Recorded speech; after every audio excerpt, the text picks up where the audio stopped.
programa de hoje, vamos conversar com o professor José Dias. Ele é astrofísico, é professor da UFRN, também integra uma equipe junto à Universidade de Harvard, e ele, junto com essa equipe, descobriram exatamente um novo planeta, um planeta, inclusive, que tem água. Né? Detalhes de tudo isso vamos tratar nessa entrevista. E será que tem vida nesse planeta? Quais as chances de vida, né, reais fora aqui da nossa Terra? Né? Tudo isso e muito mais aqui no Espaço Cidadão. Eu dou boas-vindas ao professor José Dias, né, astrofísico, professor da UFRN, ao nosso Espaço Cidadão. Olá, Robson. É um prazer, já agradeço pelo convite, né, de participar aqui do Espaço Cidadão, e é uma honra para mim poder falar de ciência, dessas descobertas, sobretudo dessa recente descoberta desse grupo que eu faço parte, não é, como você bem falou, um novo exoplaneta, e com particularidades aí que eu vou ficar feliz de conversar com você e apresentar aí para o público do canal Espaço Cidadão. E eu já começo por essa questão, professor. Qual é a diferença entre um planeta e um exoplaneta? Pois bem, um exoplaneta é um planeta, antes de tudo, né? Mas a gente chama hoje de planetas esses que estão aí em torno do nosso Sol. Né? O nosso sistema solar ele é formado pelos planetas que nós conhecemos. De 1995 para cá, começaram aí a aparecer os novos exoplanetas, né? O professor Michel Mayor, né, e o Didier Queloz, que foram homenageados aqui na FRN com o título de professor honoris causa, ganharam o prêmio Nobel por isso, né, pela descoberta dos primeiros exoplanetas, né, pelo menos exoplanetas parecidos com o nosso, orbitando estrelas parecidas com o Sol. Né, eles abriram aí o que seria essa nova fronteira da ciência. O exoplaneta, então, são planetas que orbitam outras estrelas distantes.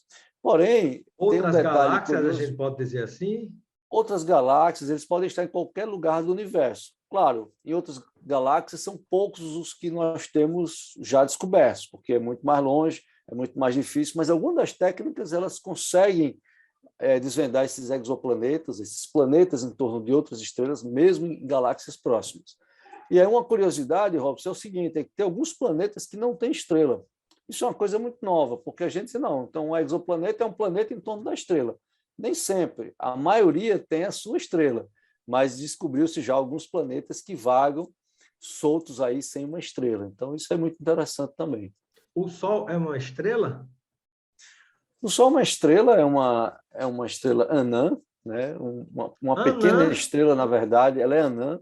Nossa, Ela se é o Sol é uma algo... pequena estrela, o que é que nós temos aí de grande estrela? Pois é, essa questão das escalas na astronomia, ela realmente foge um pouco do senso comum, mas, de fato, nós astrônomos tratamos o Sol como uma estrela qualquer, não é uma estrela especial em termos de suas características, é simplesmente mais uma estrela anã, uma posição do braço espiral da nossa galáxia, né? E que tem uma particularidade, tem um planeta azul, composto por água, em boa parte dessa sua superfície, e abriga a vida. Então, isso aí sim é uma particularidade importante, mas o Sol... É o caso do planeta Terra? É o caso do planeta Terra, né? Mas o Sol tipicamente é uma estrela que não tem nenhuma característica além de qualquer estrela anã que está aqui nesse braço espiral, né? O que tem de importante nela é a Terra. O professor José Dias acredita que há vida fora do planeta Terra?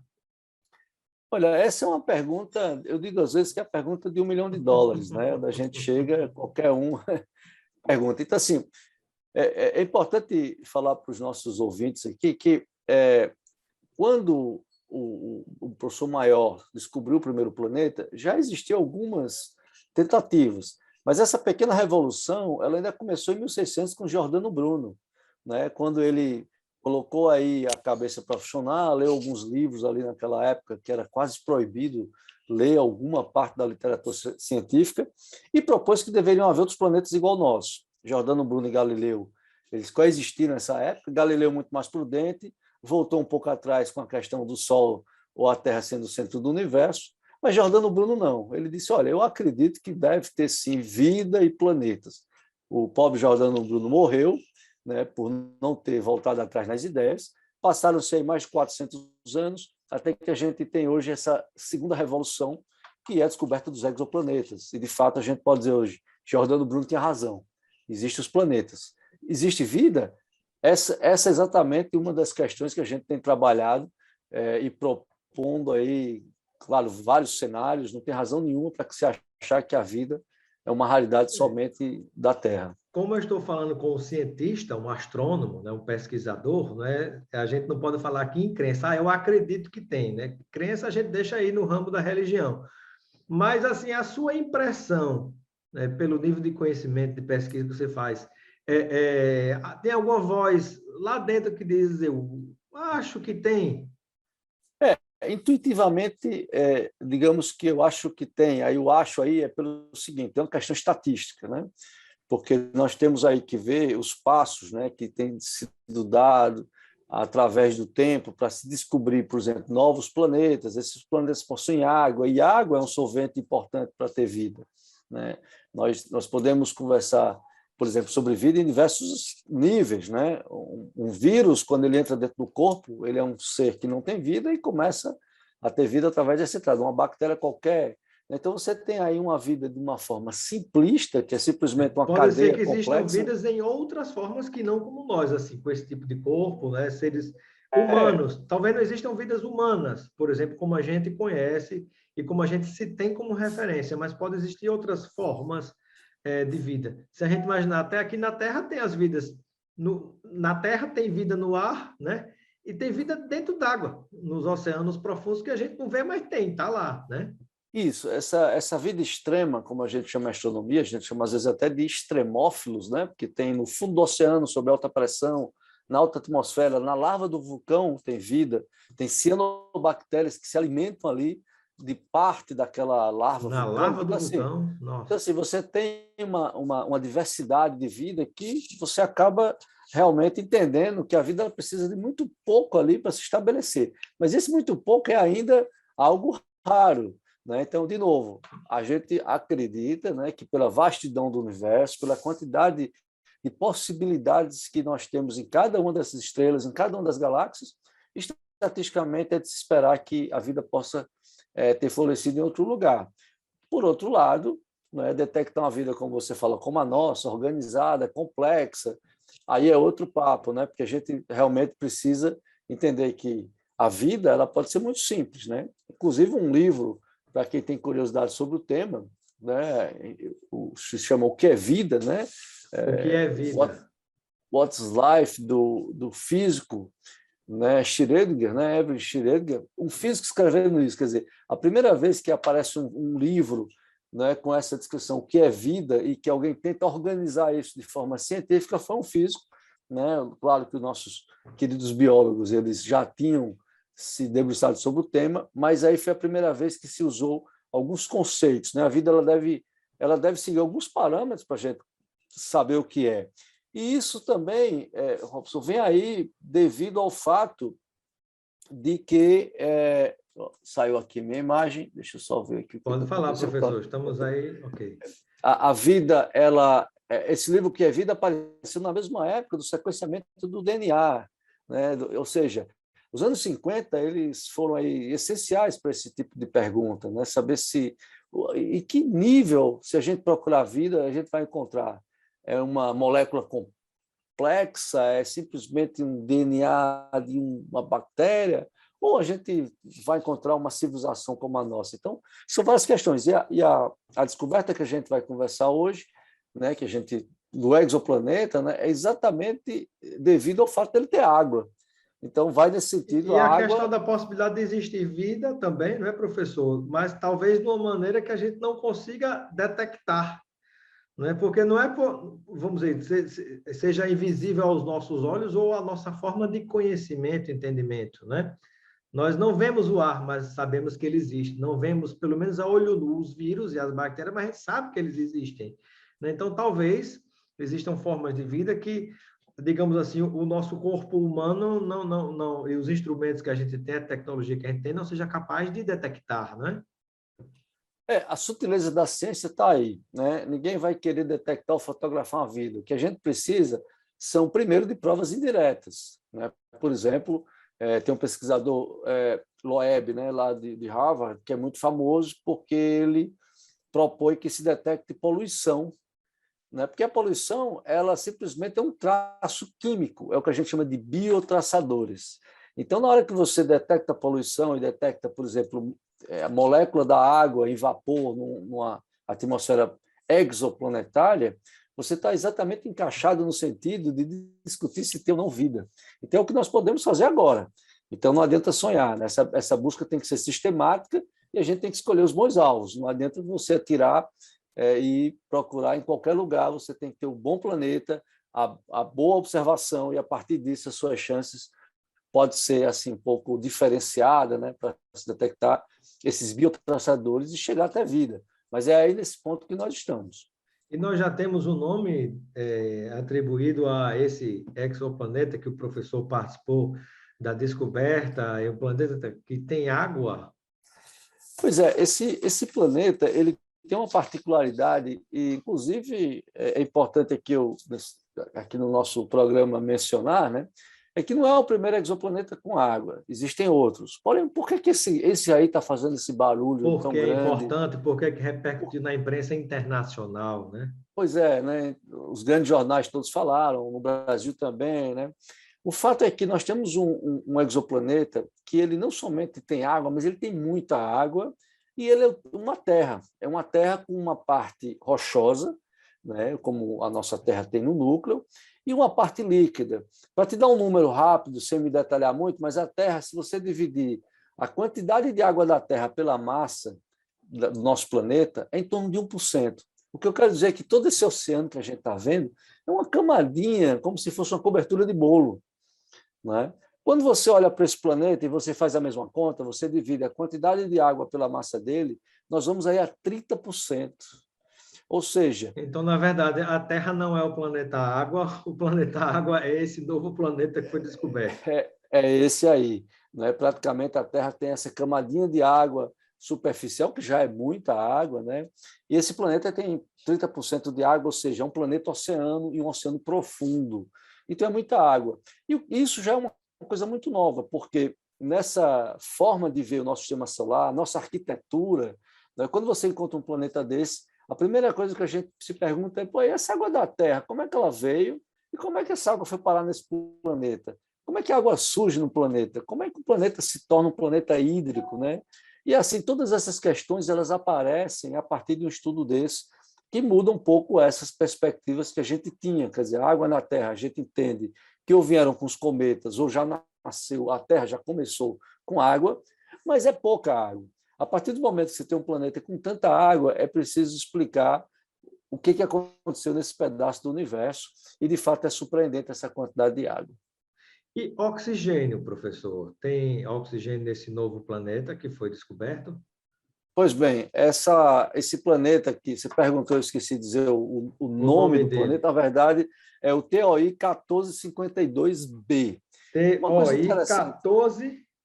TOI 1452. 52B. Esse é um nome chato, eu concordo. Né? O cara vai dizer, pô, Mas não vai dar deram um o nome, nome. não, o nome, porque geralmente dá o A nome, gente, quando você descobre uma estrela, dá o nome de quem descobriu, não tem esse nome, não. as, Não tem, na verdade, os planetas a gente dá esse nome, que é o nome, esse número, é o TOI, vem do Test Object of Interest, que é o nome do satélite que começou a caracterizar, e esse número 1452 é o número da estrela, e o B é para dizer que aquele planeta que tem o mesmo nome da estrela está ali.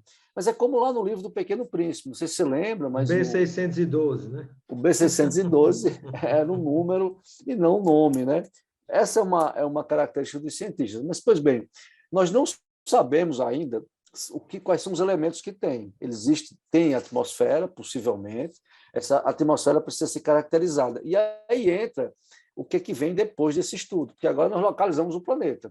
E nós temos satélites aí como o James Webb Space Telescope, que é esse satélite aí que está fazendo digamos, uma revolução, uma pequena revolução na astronomia. Para você ter ideia, 3 semanas atrás, os jornais do mundo noticiaram que esse satélite, o James Webb, né, como a gente chama, JWST, fez a detecção de moléculas de carbono em um exoplaneta.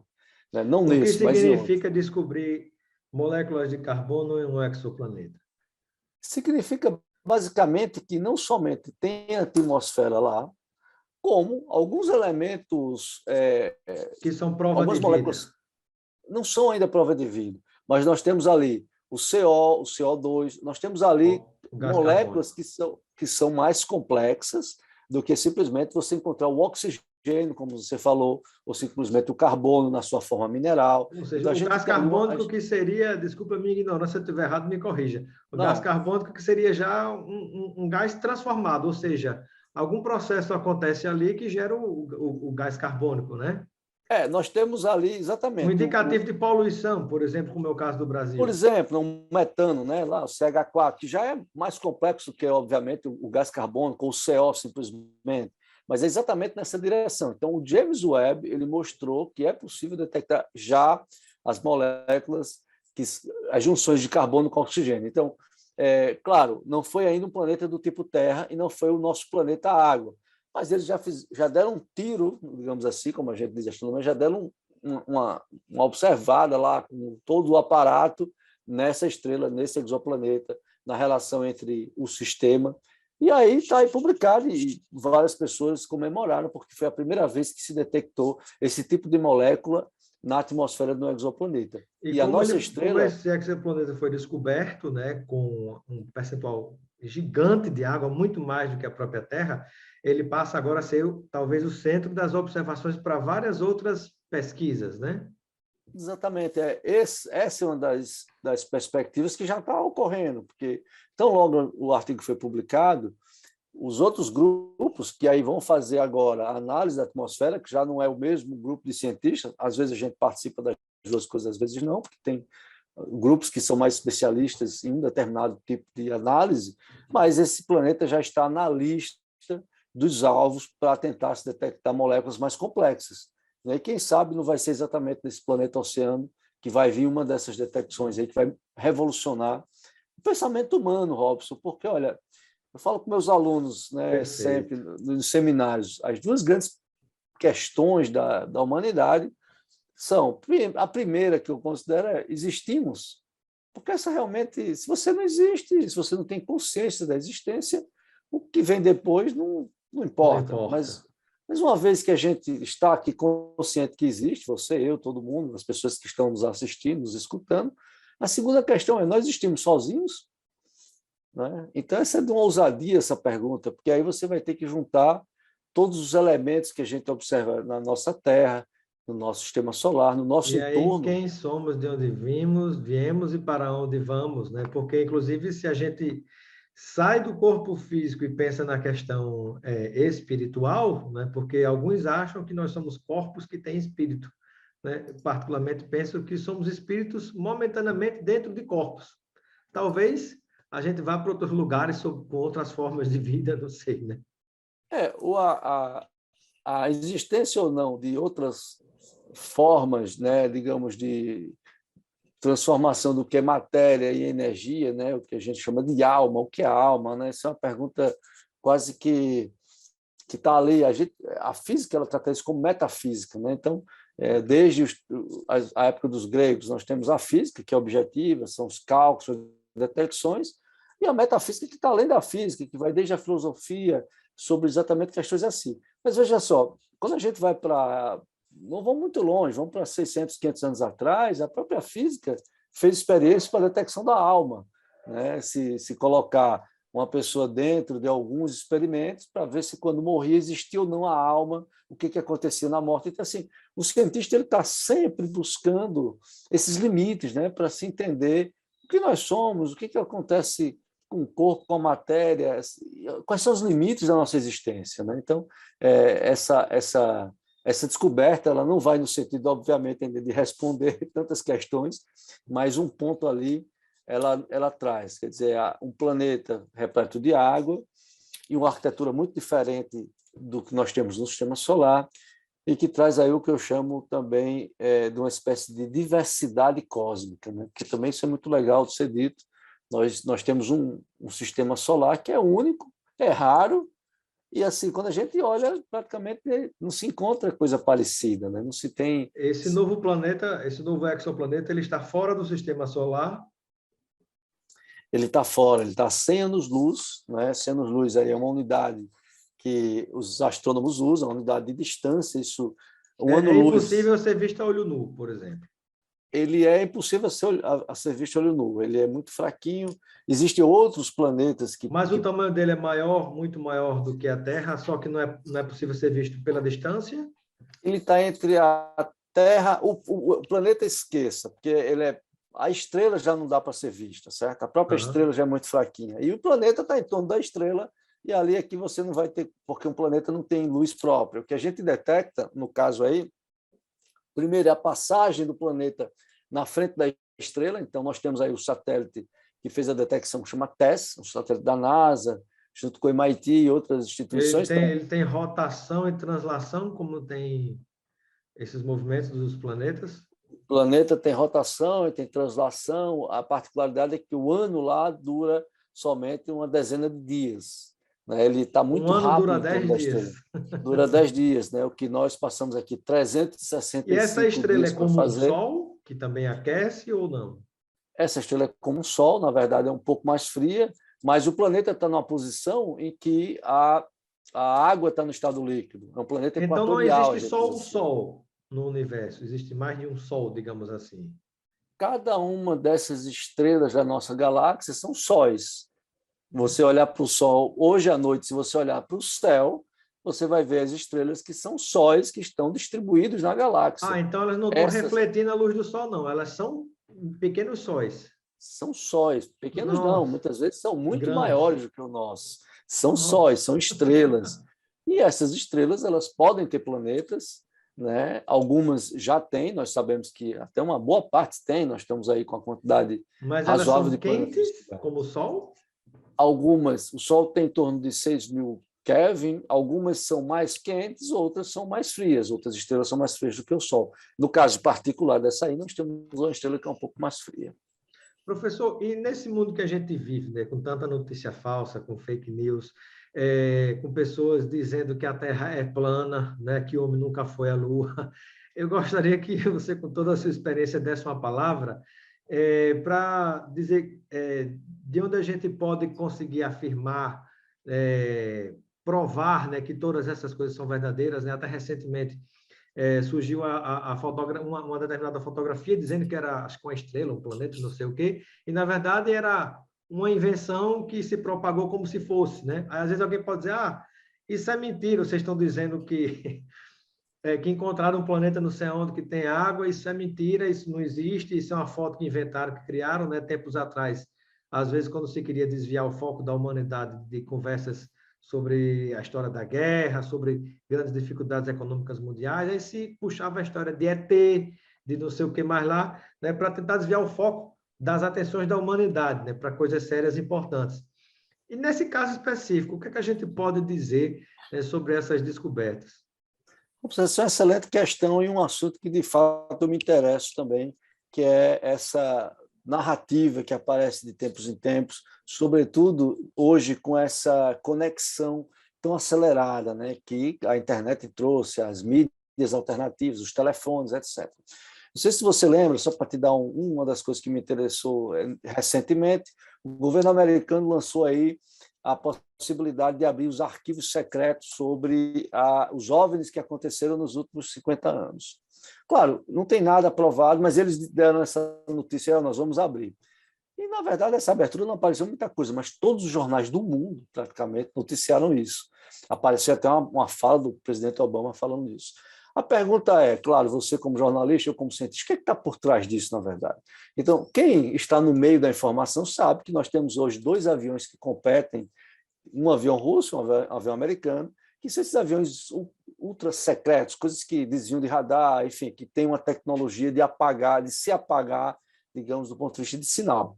Então, veja, à medida que essas coisas elas estão aí nos observando, então é muito mais fácil você, um avião, alguma coisa de observação de um país ou outro nessa guerra que a gente nunca deixou de viver, na verdade, a gente pode explicar isso como um OVNI ou um ET ou alguma coisa de outro mundo. Mas, na verdade, são coisas nossas aqui que nós estamos todos os dias utilizando. Então, essas narrativas, na verdade, elas existem, sempre existiram, A mudança é que agora, né, a força digital, digamos assim, trouxe isso, onde praticamente a gente se torna refém, né, dessas grandes corporações, muitas vezes, que fazem o anúncio que As nem empresas, sabem as empresas privadas de tecnologias de informação e comunicação, né? comunicação. E isso aí, de fato, a própria astronomia sofre com isso, não é? Para dar esse exemplo aí desses aviões super secretos, que pode aparecer em algum ponto, e como os OVNIs também. É uma forma muito simples, né, de se explicar isso. Ah, não, então isso é um OVNI. Então, aí acabou, ninguém vai mais discutir, porque um OVNI não vai aparecer Como no todo nosso dia. Rio Grande do Norte, um dia desse, numa cidade do interior, não lembro se foi Angicos, qual foi a cidade, apareceu um drone, né? E gerou-se um estardalhaço como se fosse um ET que estava chegando.